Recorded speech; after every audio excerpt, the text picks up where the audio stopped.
I'm devastated by the tragic loss of a young girl in our community.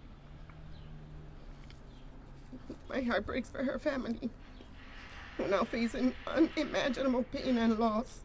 No parent should ever, ever have to endure this nightmare, and my deepest sympathies are with all who knew and loved her.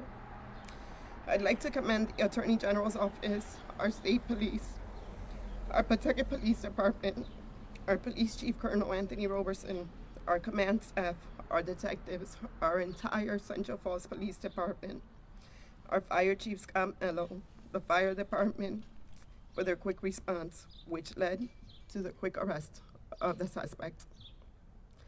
Their swift action in this investigation reflects the dedication and resilience of our law enforcement. We can only hope this brings a small measure of peace to those mourning today.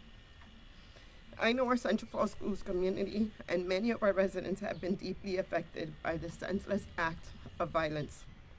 They feel anxious and disheartened. Thank you. We're a tight-knit community, and every act of violence touches each of us. We've come a long way in making Central Falls safer, but every incident like this reminds us that more needs to be done. We fight because we care deeply about the safety of all of our residents. Gun violence is not an issue that's unique only to the city of Central Falls. This is an issue that impacts every community across our nation.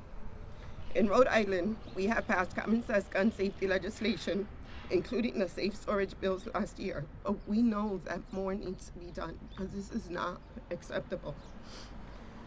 Our police department has worked hard to build relationships and trust in our community, from expanding award-winning community policing initiatives to bringing back summer bike patrols to installing over a dozen cameras across our parks. We're dedicated to making Central Falls a safer place for everyone. And our efforts are working. The police have seized more than 100 firearms over the last several years, and in 2024 alone, 33 firearms have been seized. Crime is down in our city, and we've achieved the lowest violent crimes in the last 20 years.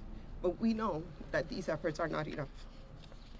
I am fully committed to working tirelessly with our community and law enforcement to end gun violence in Central Falls. We cannot accept the loss of another young life or a life. And I will continue to push for the measures needed to keep our community safe. As always, I invite you to share your thoughts and feedback on our efforts. Together we can create a community where everyone feels safe and supported. I'd now like to introduce our Colonel, Anthony Roberson, to provide an update on the incident.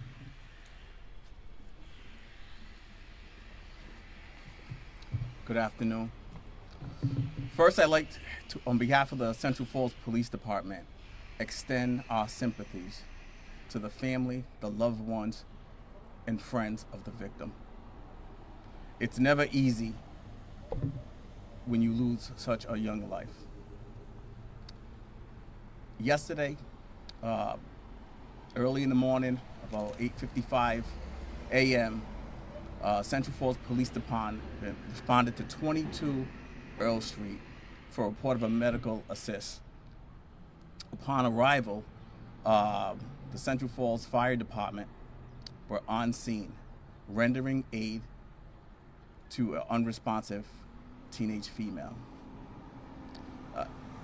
At that time, that female was transported to Rhode Island Hospital, where medical staff continued to work on her, and tragically, that battle was lost very early this morning.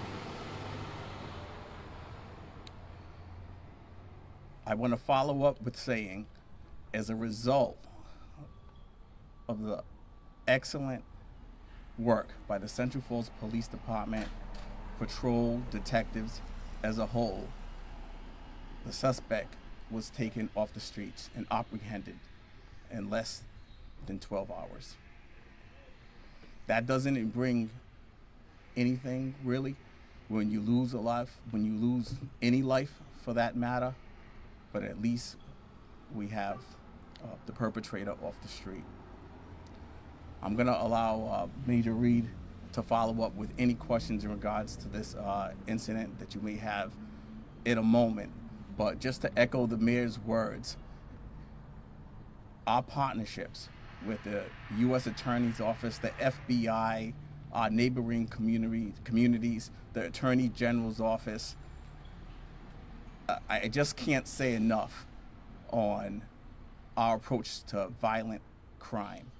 Taking over 100 firearms off the streets in the last several years has been a monumental effort, but we couldn't do so without our partners inside this. One life is always too many, and we'll continue to strive and do more, better than we did yesterday. Major? If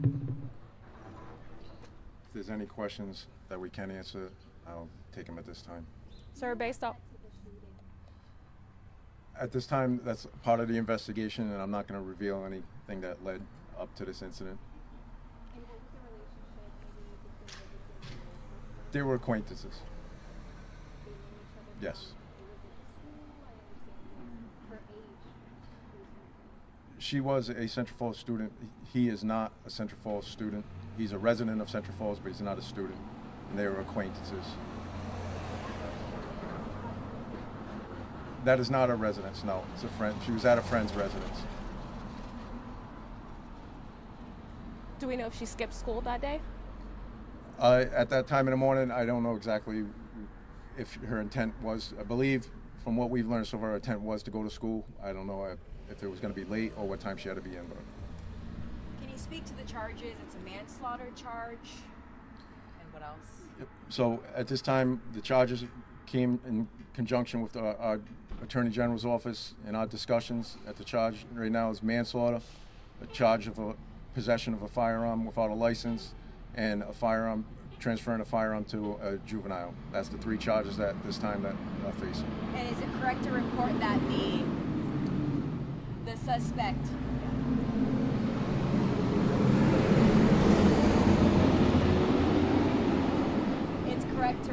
the suspect had the firearm in his hand, like he's the alleged shooter in this case? Yes, these charges were brought forward based on the excellent investigation of our patrol and detective division, and we could place the firearm in his hand. That's why the resultant charge.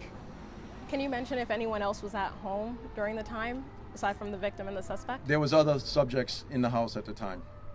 Where was he arrested? He was arrested here in the city at his residence at the time. I'm not gonna divulge that exact address, but here in the city at his residence. And when was that? That was yesterday afternoon, approximately 3:30. Was he removed?